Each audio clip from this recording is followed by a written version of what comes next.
So I want to talk about a consistent issue that's been happening with AEW, and that's really regarding their pay-per-views. And with AEW, they've always had a reputation of very strong pay-per-views. And you look at shows like WWE, where they do something where sometimes their pay-per-views might be like a little bit like 2 hours, 2.5 hours, feeling very anticlimactic.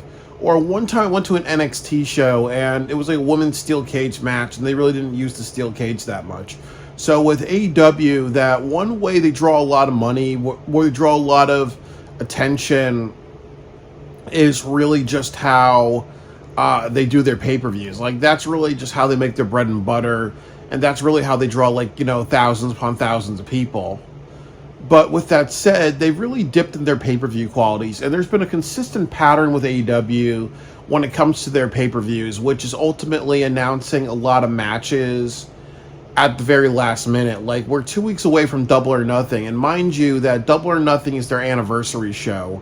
That, in a way, it does feel like a SummerSlam, and it does feel like a TNA Wrestling Slammiversary. It's an anniversary show, but also it's kind of like their summer show. And then the other thing too is that this is Memorial Day weekend, a weekend where people are making an excuse to travel. So it's all that really. And I believe that also the company anniversary is Double or Nothing or All In. So it does kind of bother me that they've really been like doing a lot of just not announcing matches. Like, there's only like 2 matches to now. We don't even know the main event. And I really assume that if AEW wants to be successful, if they don't want to do anything dumbass, they have to announce a bunch of matches at the taping next week in Chicago.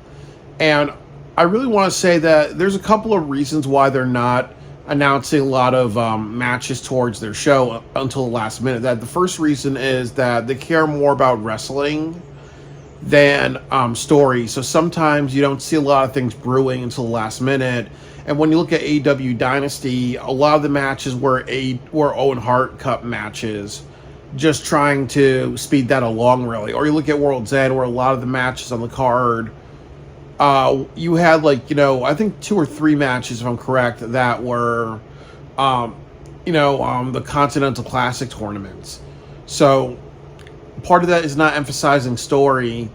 And I also will say that the biggest reason is that they prioritize a lot of special television. And I want to say that I'm proud of AEW because they got rid of Battle of the Belts, because that was a bad concept. And the other thing is that, you look at, you had the Boston show, which was a spring break show and celebrating passing WCW. And you also have the show in Chicago, which is a special, spring break type of show. And the reason why they're doing that is because they have low ticket sales. So they're trying to have like a bunch of special events to, get people to watch AEW. And then it's also bad because you have 3 special shows in June. You have AEW Fighter Fest in Denver, Colorado.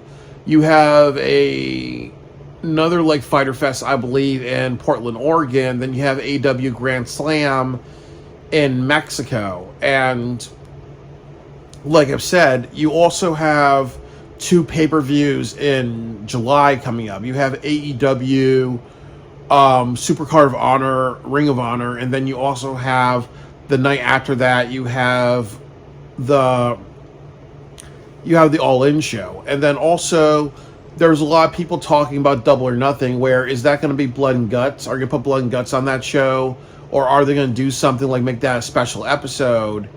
And if they put Blood and Guts on AEW Double or Nothing, one of the big problems is, what about Anarchy in the Arena? Because there are a lot of people who look forward to that match, and that's actually one of their draws, really. So you may do something like, say, you know what, we're going to kill 2 birds with 1 stone. Let's get rid of Blood and Guts, the television special, and then let's just put it on let's put it on a pay-per-view and cancel Anarchy in the Arena. So, and that's going to, turn people off, really. People expect both, you should have both.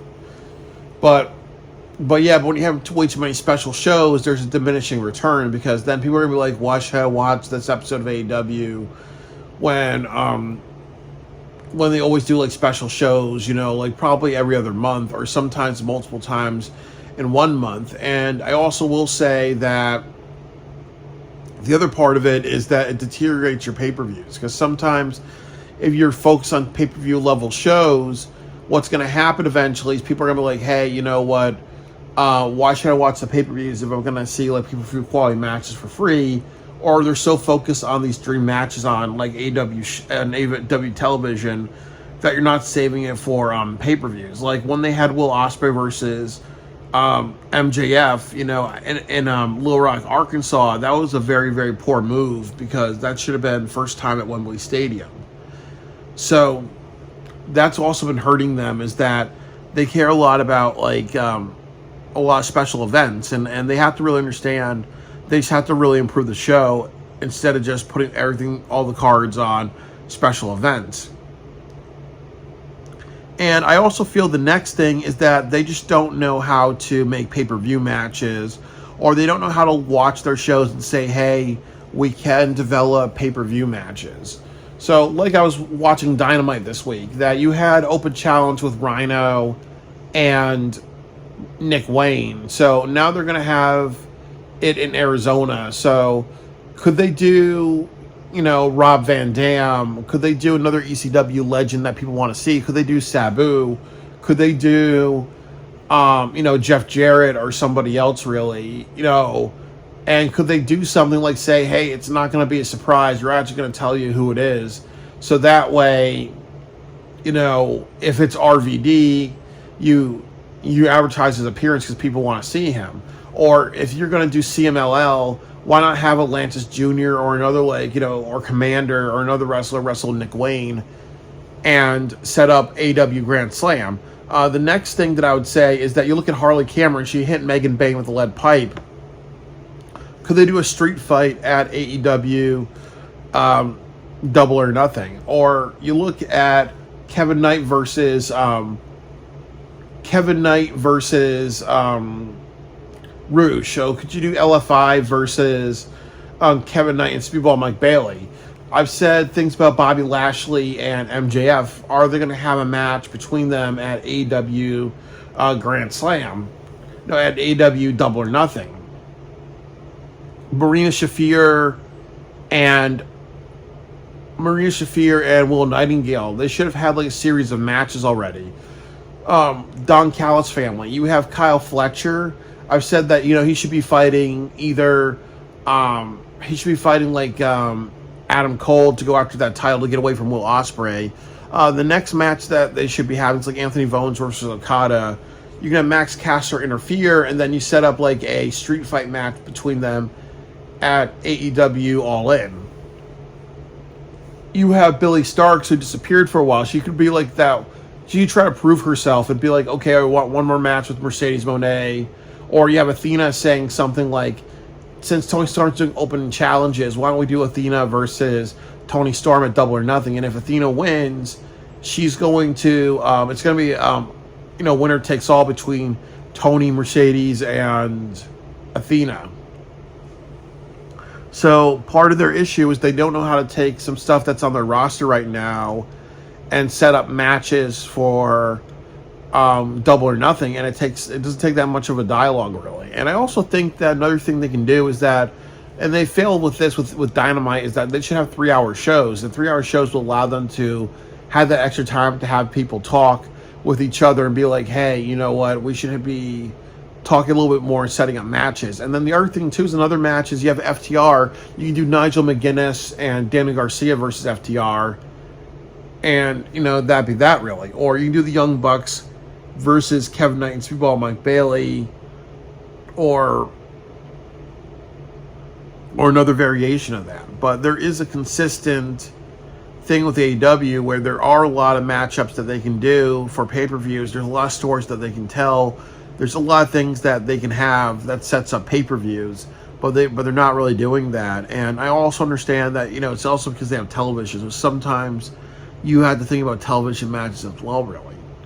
But I really think that, this whole thing of setting up pay-per-view matches, like a bulk of the card before, a week before the show or 2 weeks before the show, it's unacceptable. They need to focus more on storylines that get to good matches, because it's hyping the fight and having the fight that makes it worth it, not just throw things together at the last minute. And that seems to be a pattern that they're doing. So, like I've said, that I really just hope that they start taking their pay-per-views more seriously and just not drop the quality, because that's really all they have as far as making money is their pay-per-view buys.